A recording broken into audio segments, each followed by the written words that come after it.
Lagdou Ruins 4. The unlucky number in Japanese culture.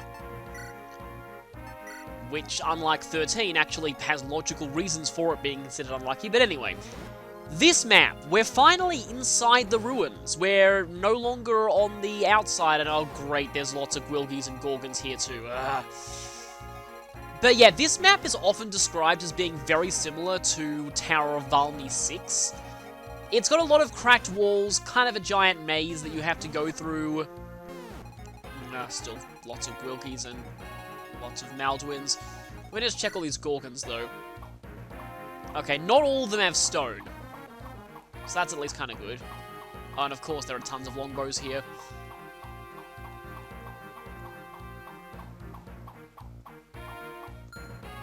Angelic Robe isn't bad. Although I will likely not have that much room for it. So much stone. Again, this is where longbows come in handy. Okay, so there are a few non-stone Gorgons here. Most of them are stone, though. This is actually really bad. I just realized I only have one Restore Staff, which means that whoever goes one way is going to have to... Like, either I don't split up at all, or I do split up and I have to potentially risk stone. Another example of hard mode stat scaling making the bosses a complete anticlimax. It's really weird how they handle stat scaling differently for bosses than for regular enemies, but, oh, we get 10 here, that's good! In fact, I think that's my entire main team. Unfortunately, I still can't fit, my dancer, who would definitely help here. Also Mia would help too. I'm actually saving Mia for later on. We're gonna definitely need her towards the very end of the ruins. Mainly for the last one.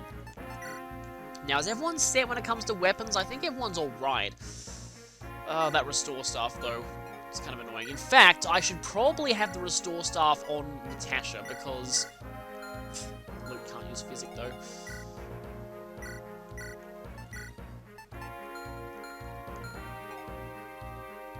Because...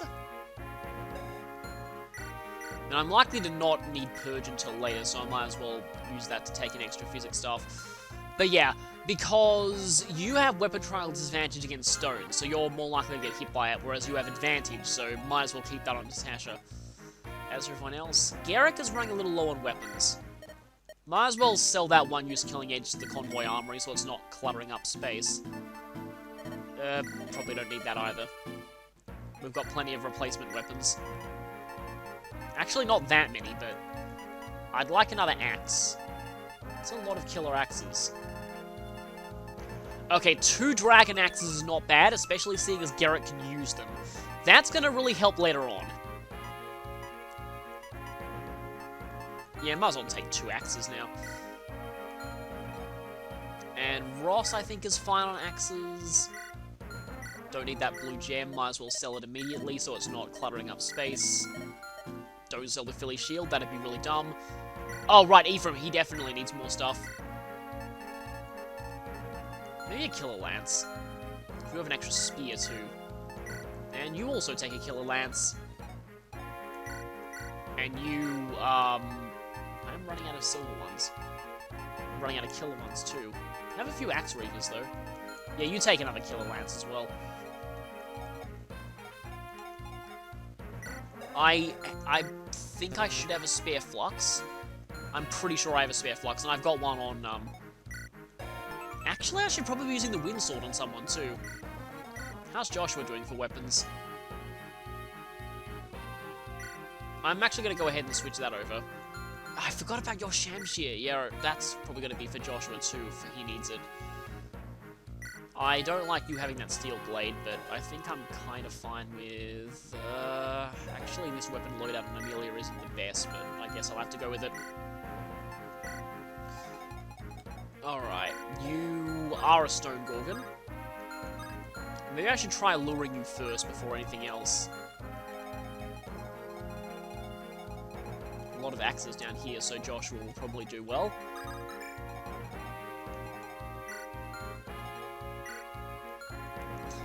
flyers are...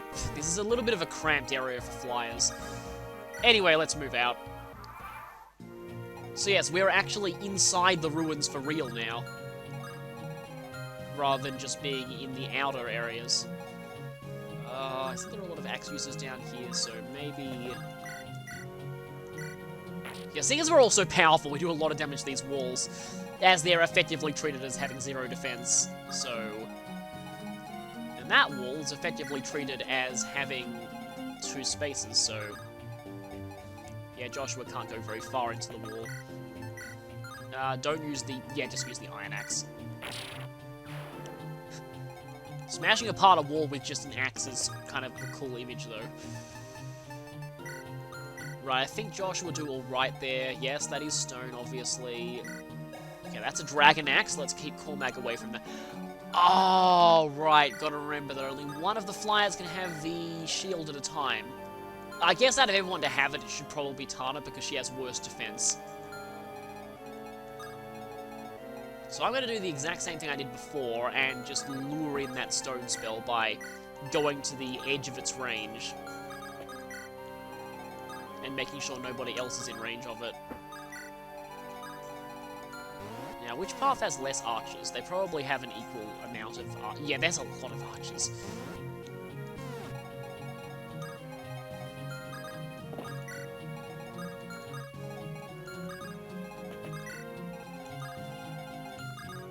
I really do want to split up here, but it's tempting to remain in one group because of all the stone. I should have brought a second restore staff. I was a complete idiot when I didn't buy another one of those.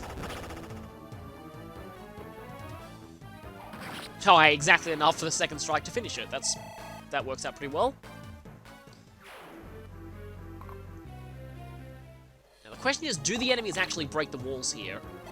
I get the feeling they don't, but I've probably spoken too soon. That's what I wanted you to do. You know, the group that Tana goes with probably should be the one that doesn't get the restore staff, because Tana just has so much evasion that she can effectively just bait out stone without any worries. So, let's see. That's unfortunately not enough to instantly kill. And if Ross fails to kill that, then he's gonna suffer, 43, wow. Instant wall breakage, even more wow.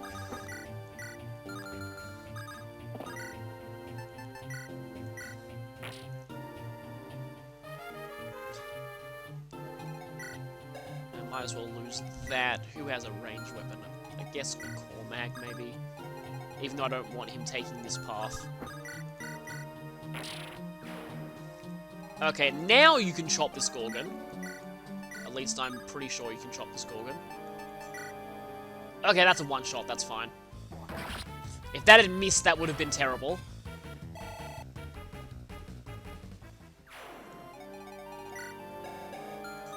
Stone is there. Longbow. Dragon axe. And just a regular iron bow, okay. You are the one with the shield, though. So maybe you should go I mean, that has a problem of her getting attacked by an axe, but... Or alternatively, you just go forward and equip a sword.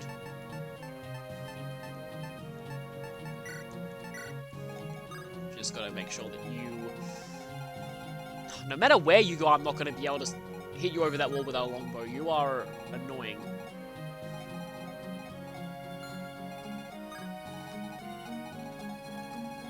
Let's just stay away from you, I guess. For now. And this group will take you... Yeah, that's a steel axe, and... Okay, stone is there, right.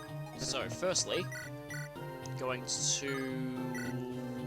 not flux you, because that won't actually kill you for some reason. And the wind sword is going to do nothing. Oh, actually, wait, I take that back. That will kill you because I'm getting low percent criticals a lot for some reason.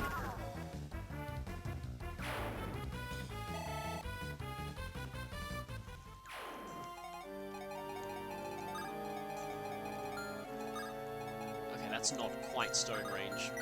So I can safely do... not that.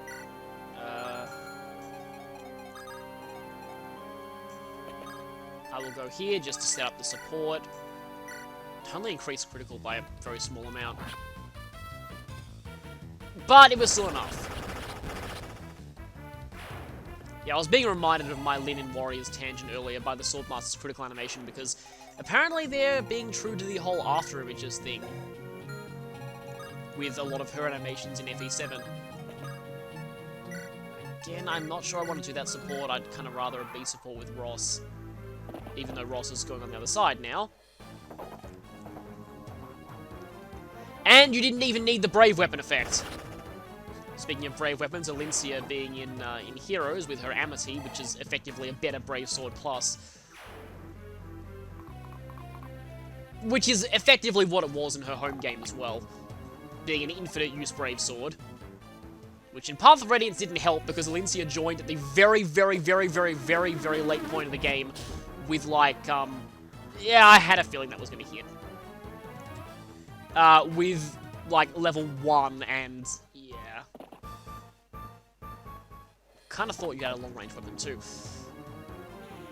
I mean, sometimes it was fun just bonus experiencing Alincia to max level in Path of Radiance, but the annoying thing about her is that in that game, she's another character that gives a game over if and she's not a forced deployment either, so by deploying her, you're effectively making yourself worse because you just have an extra character who will cause a game over if they die, and she starts out ridiculously weak.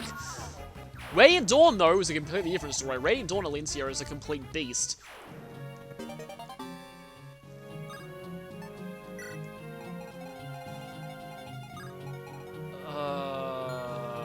So the thing is, Garrick is in no danger if he's petrified there.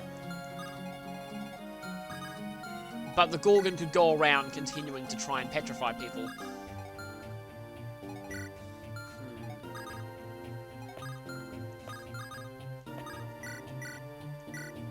Okay, I'm actually going to just hit that wall. And then I'm going to... I don't have much uses left.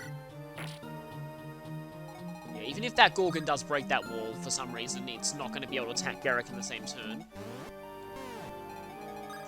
Oh, actually, wait, no, Still, anywhere I go to lure you, you can only be attacked by longbows.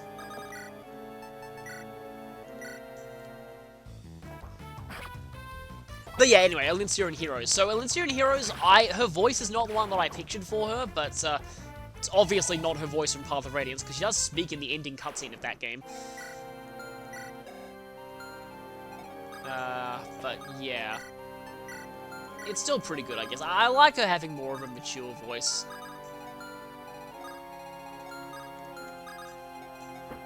I did vote for Alincia in the Choose Your Legends poll just because I really like her character arc. I think it's pretty good. Path of Radiance has a lot of characters with great character arcs, though. Yeah, especially Jill. Jill is absolutely amazing.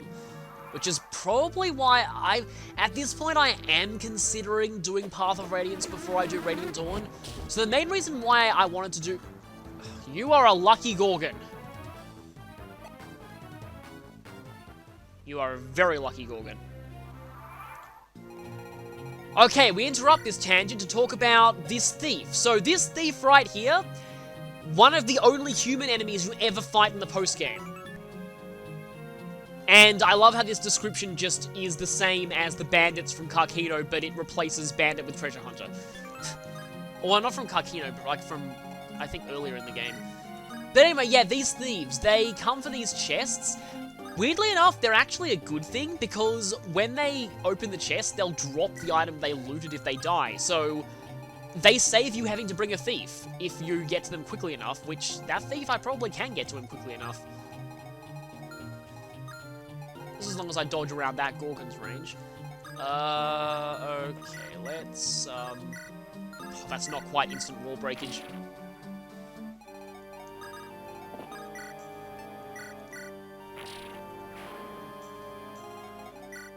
Okay, that's a battle axe. Oh, right, that's stone range. because Tana getting hit by stone would ruin basically everything good about her.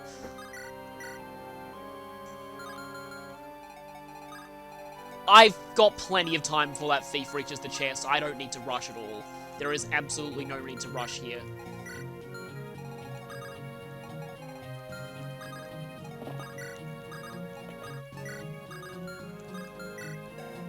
Oh, that's a longbow. I think Ephraim will be fine up there. Now I just needs to think about what to do here. I could... I think that might be what I do. I'm gonna... Let's have... Oh, you only have one use of Flux left. And it is far away, so you'll be stuck with... Oh, wait, no, you have Thunder. Thunder is fine. I'm okay with that. So I break that. Break two things at once, the wall and the weapon. That's not a one-shot. Okay, so yeah, here's the plan. I break that. I have you vape... Preferably. Okay, sorry about that. Thankfully, I was able to actually catch that recording glitch, so that's good. Okay, you have a battle axe, not a bow. But what I was saying was about, like, my decisions when it comes to Path of Radiance and Radiant Dawn. So the original idea was to do Radiant Dawn as... Well, actually, my plan was to have that as the next FE that I would do after. You don't have the Philly Shield, right? Okay, then. Was to do Radiant Dawn as the next FE I did after Fate, mainly because it is still my second favourite game in the series after FE4. And I'm perfectly okay with people disliking a game, and I'm not, and, like, I'm fine with people having their own opinions and things like that. Like, I personally like the game, I know there are a lot of people who don't like the game, and that's fine. So, what I'm just saying is that a lot of the playthroughs of Radiant Dawn that I've seen on YouTube are by people who outright hate the game, and that's why I wanted to do Radiant Dawn, because I wanted to, you know, considering that Radiant Dawn is one of my favourite games in the series, legitimately, I wanted to, you know, show a playthrough that would be more positive about the games. That's mainly why. And then I switched it for Sacred Stones because Echoes had come out recently as of starting Sacred Stones, and I felt like it was more appropriate to do this. And it happened to be very well timed as well because of the Hero Sacred Stones characters. And hey, Ross is cap strength now, but his speed curse is well and truly back. Now I need to be very careful of that Gorgon because even without stone, 40 Might Demon Surge is very painful. Plus, I can't really go in there very much. Okay, 40 Might Demon Surge. Provided that you don't double... Well, you're definitely not going to double Ephraim. I don't like this, but... But anyway. So I decided to do this game, it worked out pretty well, and I'm glad that I didn't do this one now, but I was thinking I'd do Radiant Dawn next, but the more I think about it, the more I'm thinking maybe I should do Path of Radiance before I do Radiant Dawn. I think the initial reason why I didn't originally want to do Path of Radiance first was that I saw Path of Radiance done a lot on YouTube, so I felt that it would be a little bit overdone. And also because, like, I do really, really like that game. I think it is, of all of the, basically, generic Fire Emblem plots, it is the best handled of any generic Fire Emblem plot. Oh, your last level up being nothing is kind of a shame. But, so essentially I feel like Path of Radiance is, like, everything about, and yes, you do double walls if you use a Brave Weapon. Everything about Path of Radiance is very much like, very much the standard when it comes to Fire Emblem. Like, it's like your typical Fire Emblem plot, the typical Fire Emblem gameplay, but it's all just really well refined. So, it is an amazing game, definitely one of the better ones in the series, but it doesn't really offer that much unique when it comes to a lot of other ones. So, I feel like Radiant Dawn has a lot more unique stuff and a lot more just interesting things to talk about, whereas Path of Radiance is pretty much just your bog standard Fire Emblem game, just done very, very, very well, if that makes any sense. So that's part of why I didn't want to do it, but there is the data transfer system, and there's also the fact that, I'm now thinking that leading directly into Radiant Dawn might be a good thing, because there's a lot of stuff, like, something that you know, like, in a lot of ways, Radiant Dawn does get a bit of flack for its story, which I actually find perfectly fine, but I know a lot of people don't. But the thing with that is that something that is, I guess, a little bit underrated about, that I find about the Path of Radiance, Radiant Dawn duology, is that there is so much little bits of foreshadowing in Path of Radiance that pays off in Radiant Dawn. Even a lot of really tiny details, like some support conversations, lead into things in Radiant Dawn. Like, supports that I never expected to be canon ended up being canon to Radiant Dawn. Okay, yeah, I'm very glad that you're the one that I didn't put the Philly shield on, because you don't even need it. And it just would be so much better to actually be able to talk about all those little details. Especially things like the Black Knight's identity. Almost all the foreshadowing of that is done in Path of Radiance. Now, the thief is probably going to go to the chest. I know this is his escape point, and I'm currently blocking it, but hopefully he'll prioritize the chest over attacking me and killing himself.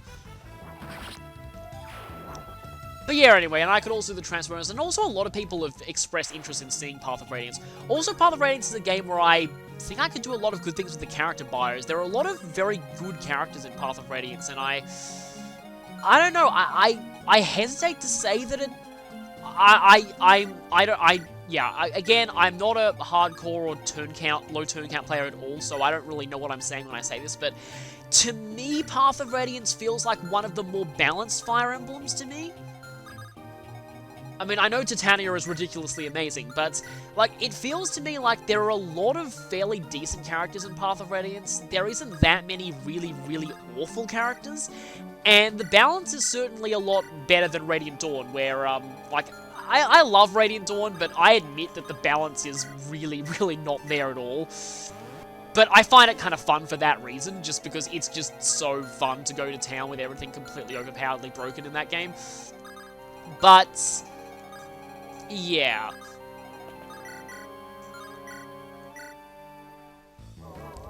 Another one of these criticals from Ewan. The only gripe that I have about potentially doing Path of Radiance before Radiant Dawn, I mean, here's the thing though, Radiant Dawn is already one of the longest games in the series, and I'd probably do it back-to-back right off of Path of Radiance. That would be a long project. Probably not as long as Persona 3, but still very long. But the other main reason why I'm a little bit hesitant to do Path of Radiance is that game is very, very expensive to find nowadays. Very expensive. And yeah, I don't know, I don't really want to encourage people to spend enormous amounts of money getting that game via eBay, because I was lucky enough to get that when it first came out. Path of Radiance was actually my second Fire Emblem. I played that before Sacred Stones. I saw a little bit of a preview in a magazine at one point, but had no idea when it would actually come out, because back then I was too young to follow game release dates. And one day, I was just in my local game store, and I saw Path of Radiance on the shelf for the GameCube, and I was like, oh wow, new Fire Emblem, buy! And that's how it happened. I knew about Sacred Stones, but I didn't actually see it in a shop for a while later. I think I might have even been in a different state to where I live, too. But yeah, Path of Radiance was actually my second Fire Emblem.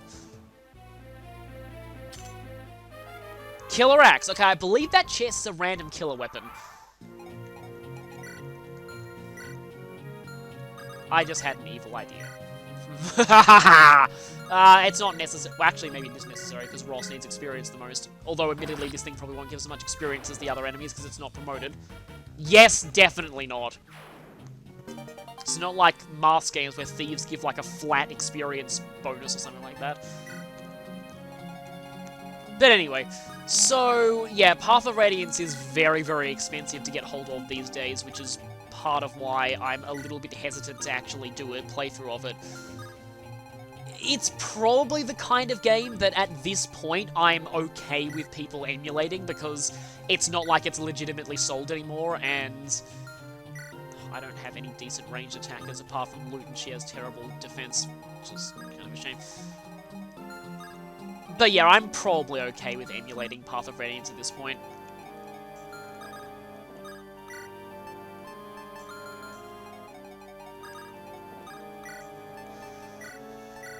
I was really hoping that they'd do a Path of Radiance, Radiant Dawn joint re-release like the Metroid Prime trilogy for the Wii U, but now the Wii U's pretty much dead, I guess maybe the Switch? I don't really feel like they're in desperate need of a remake or anything like that. They're already, like, okay, well, admittedly, Path of Radiance's graphics have not aged well. One thing I hated about reviews back in the day is they used to say, oh, Radiant Dawn's got terrible graphics, it looks just like a GameCube game. Radiant Dawn was actually the reason why I pretty much swore off mainstream game review sites entirely, but that's a story for another day.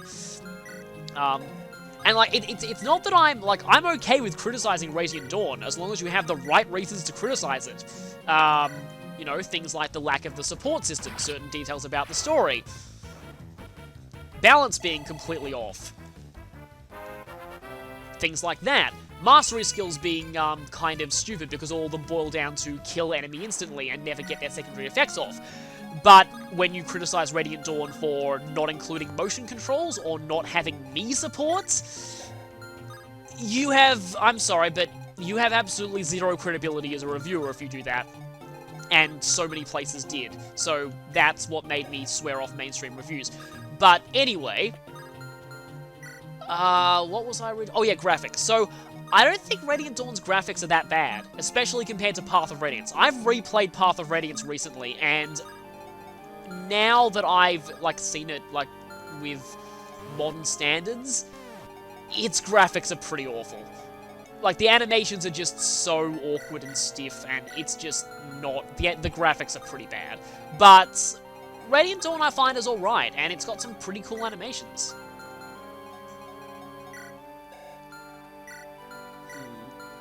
40. Okay, you have got good resistance, though.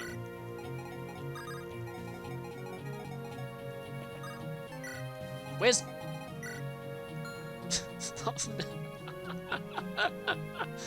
I left Joshua petrified. And it was his wife who did that. Wow. I'm so sorry. I'm so sorry, Joshua. I have no excuse for doing that, and I'm so sorry. At least he'll get cured of it in one turn, so that's fine. But I'm actually almost crying now. I mean, like, half with laughter, half with actual genuine what have I done, but that was... Why did I do that? Oh, that's just the worst. Because if it was anyone else, but Natasha, he's married to her. She de-petrified Garrick before him. Ugh. Anyway. Sorry, I'm just going on random tangents and then getting distracted by random tangents by other random things. But people seem to be enjoying it, so that's fine. So yeah, I find Radiant Dawn's graphics okay. I forget what my point was about that. I don't really know where I was going with that at all. But, yeah, I think Radiant Dawn's graphics are pretty good. At least my random tangents here are actually about Fire Emblem.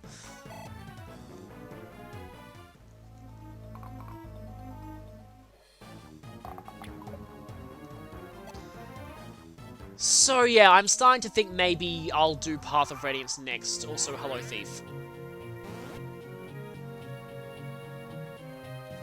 Okay, yeah, you have to rush to that chest very quickly if you want to stop that thief. Of course, they put the exit points right there.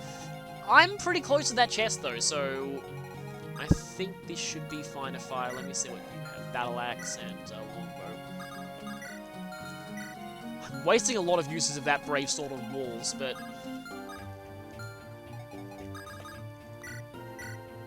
I just like being able to double walls. Technically speaking, a wall is just a flat entity. It should probably be able to be doubled all the time, but apparently not.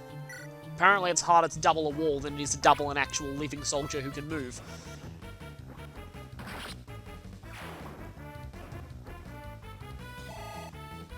But yeah, thinking of doing Path of Radiance as the next major Fire Emblem game that I end up doing. I'm so sorry, Joshua.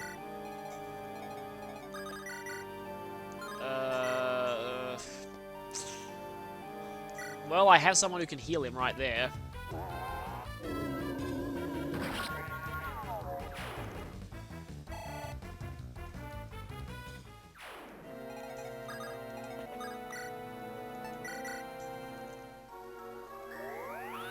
Just thinking about what to say next at this point. Right, I got onto this from... Yeah, this just happens when I'm in conversation sometimes. I end up thinking, how did I get onto this topic again? But, alright, so it was... Heroes, and the new characters added. So Elincia, I'm really glad they added Elincia, because she's a very important character from Path of Radiance. But I find it kind of weird they added Oscar. And that's finally gone up, that's good. So, like, of all of the characters from Path of Radiance to add Oscar... Okay, there isn't a, there is a good one there. Because they already have both Abel and Stahl in the game. Like, that's 2 Green Knights, and they're gonna add another one. I feel like there are a lot more... I mean, Oscar's not a bad character. I do like Oscar, but... Like, of all the Green Knights in the series they could add, like, I kind of feel like Sane would at least be a little more interesting. Although, admittedly, he is essentially an ego, so... Slash Laszlo, and Laszlo's already in the game. I guess we already have Luke. I mean, Luke isn't technically a Green Knight, but I consider Luke and Roderick to be Mystery of the Emblems, Cain and Abel, even though they don't follow the normal colours, because they definitely follow the personality types.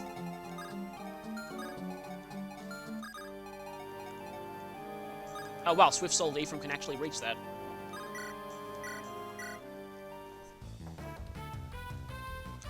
Kind of worried that I'm wasting too many good weapons this early, but I do have a lot in the convoy, and I have a lot of free good weapons on the bonus characters that I've been getting so far, so I should be okay. But yeah, I do admittedly, I do like the voice they did for him. I think Bryce Papenbrook does suit Oscar, definitely. He doesn't suit Carl. I don't know why they made him Carl, but he does suit Bryce. Yes, Bryce Papenbrook suits himself. No, he does suit Oscar, I feel. Speaking of voices, Nephany does not sound anywhere near Southern enough. Yeah, I'm not really a fan of her, what we've heard of her voice. Like, I did actually quite like Rebecca's voice. Like, I thought that sounded very... Not very subtle, like, but kind of subtly country. I like that because it's implied that she was kind of a country girl, but Nephany is very, very explicitly a country girl, and I feel like that deserves a much more obvious accent, like Donald, but female.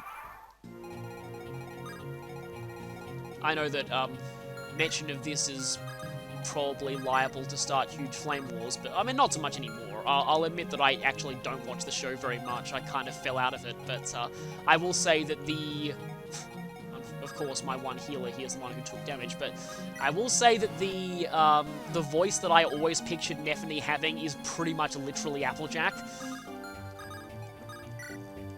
And then it was funny because Hero's version of Florina is pretty much literally Fluttershy, but that does make sense because in some ways that's kind of what Florina is. Shy Pegasus Knight as opposed to Shy Pegasus.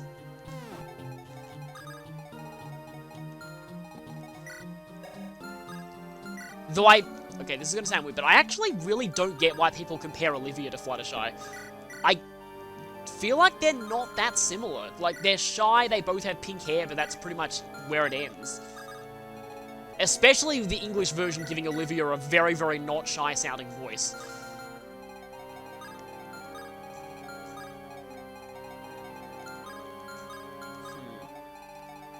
But anyway, yeah, like I said, I kind of wish Nephany's voice sounded a bit more southern.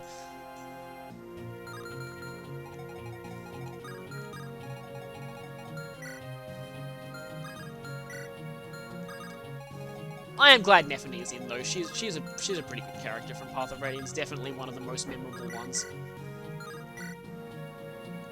Like, I know that Soldier existed in Gaiden as a class that's actually playable, but I really, to me, Nephany is the one who launched the Soldier class from generic, pathetically weak enemy class to a class that's actually viable and playable characters and is actually really good, and a lot of people really want to see it in future games. So I'm glad she's in, but everyone thought she'd be the bonus character for Tempest Trials, and it seems like that's not the case. Okay, you don't have Stone, you just have Demon Surge. I guess I can have Garrick tank that with his enormous wall of HP. Just to be sure. Okay, crit 6. That's definitely enough for you to avoid.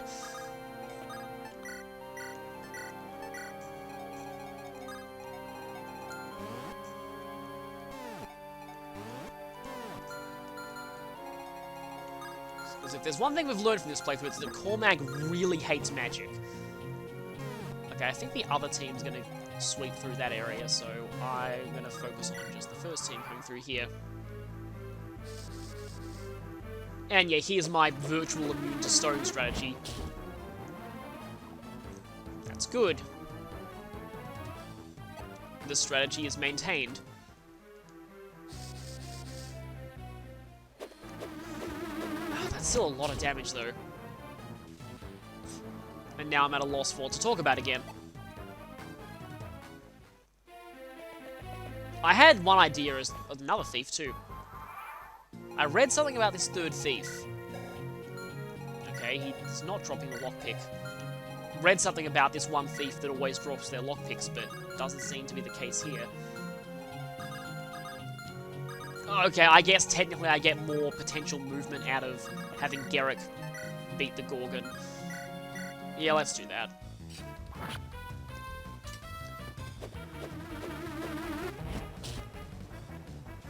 So yeah, this is going to be going back to something that I only talked about a while ago, but one other thing about Breath of the Wild that it's not really something that I should really hold against the game, but a lot of the other Zeldas, there are a lot more obvious challenge runs you can do for them.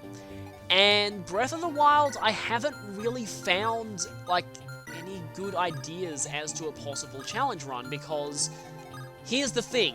Enemies just hit, like while no equipment minimum hearts is an obvious challenge, enemies just hit so hard in Breath of the Wild that at that point, it pretty much just becomes a straight up no damage run, and that just kind of defeats the purpose of adding very specific restrictions if it's, again, just going to result in just a no damage run.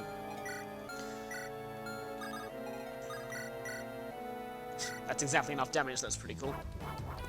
Exactly enough damage times 3. Really, the only challenge run that I've seen suggested of Breath of the Wild that I like the idea of is the Eventide challenge, where you basically treat everything like Eventide Isle, and might as well just attack the wall. Actually, wait a minute. First, I should make sure you're out of range of that, okay. Where every time you enter a new area, you drop all of your equipment and basically have to scavenge everything again. Which is actually not a bad idea. And definitely seems like more of an interesting challenge run than, you know, just no equipment, which pretty much just... And, like, I've seen ideas like things like joke weapons only, like mobs only and things like that. The problem is weapons are breakable and it's just kind of hard to farm them. So, I don't know how that one would really go. So yeah, I like the idea of the Eventide challenge, but everything else, it's like the other Zelda games, it's kind of more obvious, because you can do Minimalist Run. Okay, good. You did gain strength. Or, like, I had a lot of fun doing a Skyward Sword 6-heart hero mode, no shield run, which I actually have videos of up on YouTube.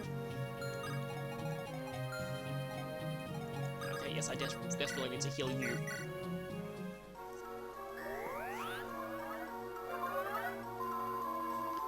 For anyone who's ever done one of those runs, though, it's actually not a boss that's the biggest killer of that game. It's Lanaro Gorge. That area is just such a nightmare on when you're restricted to minimum hearts. It's kind of hard to describe what. Well, it's not really that hard to describe why. Basically,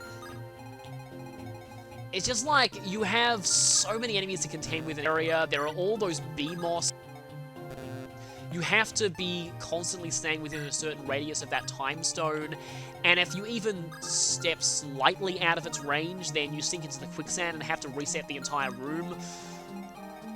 It was just a complete pain. That was like, I was never expecting that area to be that bad, but that was by far the worst area of the entire game. The final boss was still pretty brutal in that challenge though, but that area was even worse somehow. boss is kind of lagging behind. Kind of surprised how close we are to the end of this map. We're also close to the end of Garrick's Brave Sword, but this does exactly enough, thankfully.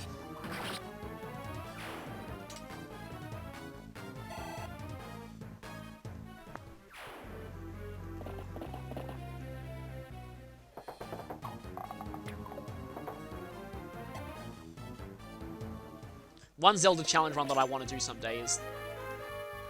Actually, that is good. So I believe that chest is a random class effective weapon, and it being a Worm Slayer is going to be very, very good later on. That's overkill. Can I? Yes, I can one-shot you with a javelin. That's embarrassing. It'd be even more embarrassing if it was a new mystery of the Emblem javelin, which I still think are made of rubber with how much they nerf those.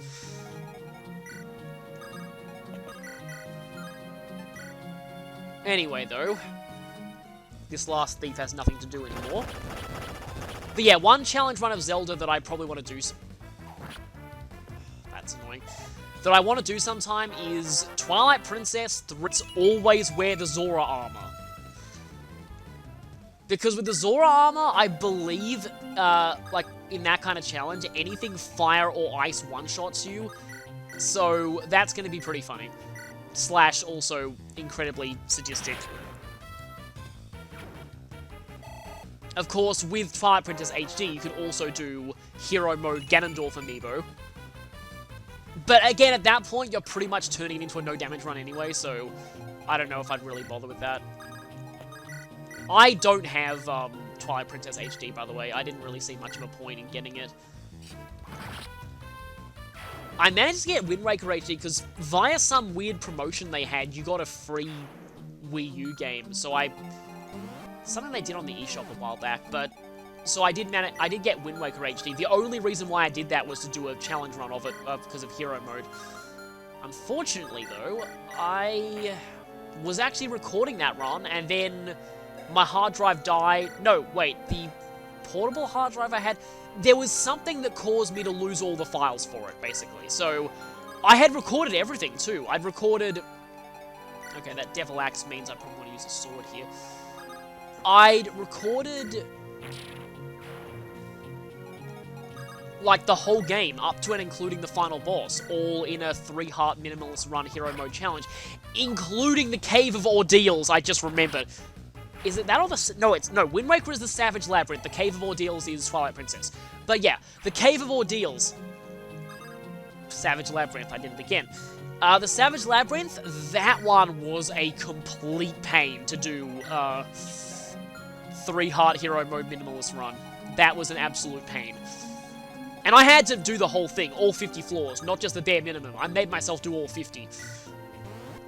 And you know what made it such a pain? The fact that the only remotely hard part is the very last floor, and you have to go through everything again if you fail there. Which, incidentally, happens to sum up the Lagdou ruins pretty well too, if you're playing on an actual GBA and aren't cheating with restore points. But yeah, the only remotely hard part of that is the last floor, which is 4 black dark nuts, all of which can one-shot you on 3-heart hero mode. Only with one specific attack. It's this weird spinning jump slash they do. It has very obvious cues when it's coming, but you need to be...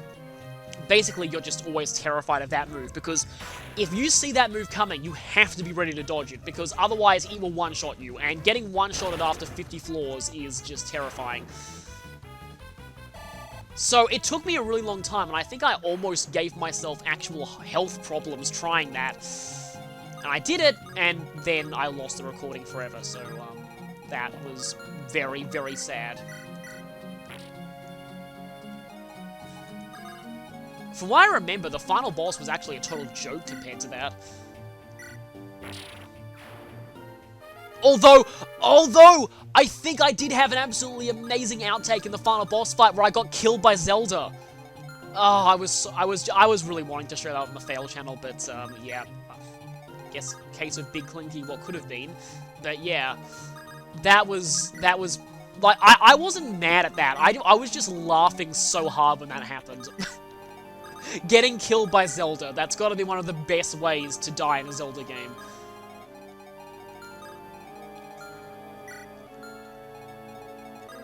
Because, yeah, sometimes she can shoot her light arrows without warning. And that was pretty funny. I think it's weird. The reason why I found the final boss of Wind Waker a joke is because he actually doesn't do very much damage at all. I think Zelda actually does more damage to you if she hits you than Ganondorf does. Yes, technically speaking, spoilers, but really, is it a spoiler that Ganondorf is the final boss of that game? Not really. That was a pretty great outtake. So yeah, that's something that you'll probably never see, although I might try and do that again. I hate how evasive these things are. But I love how Tana can actually double them. If Joshua was a bit luckier with his speed gains, he would be able to double them too.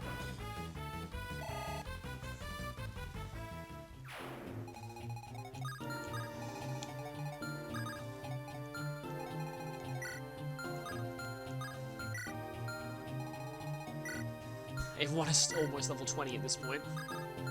Okay, Cormag is almost certainly going to get doubled, but he's going to not take very much damage, so that's fine.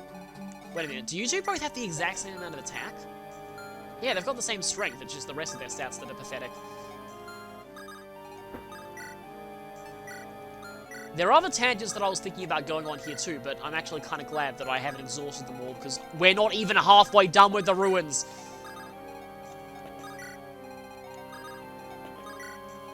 But yeah, I do enjoy challenge runs of games sometimes. Like I've said, I did do a Metroid Zero Mission 1% run, which was kind of cool. Something that I didn't actually mention in the video that I did explaining possible future things is that 0% is definitely possible now without emulation or without crazy speedrunner skills. There's a way that you can do it by pushing yourself out of bounds through having a bomb block form on you.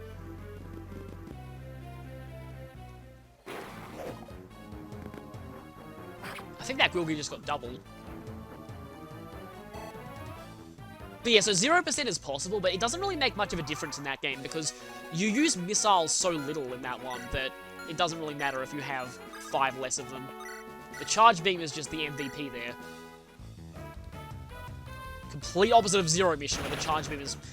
Well, I mean, it's not only bad, but you don't even need to get it in a low percent run because it's not essential. So you can't get it. Which might be a good thing, because it sucks in that game. But anyway, on that random tangent note, that's the end of this floor, so we'll be moving on to the next one next time.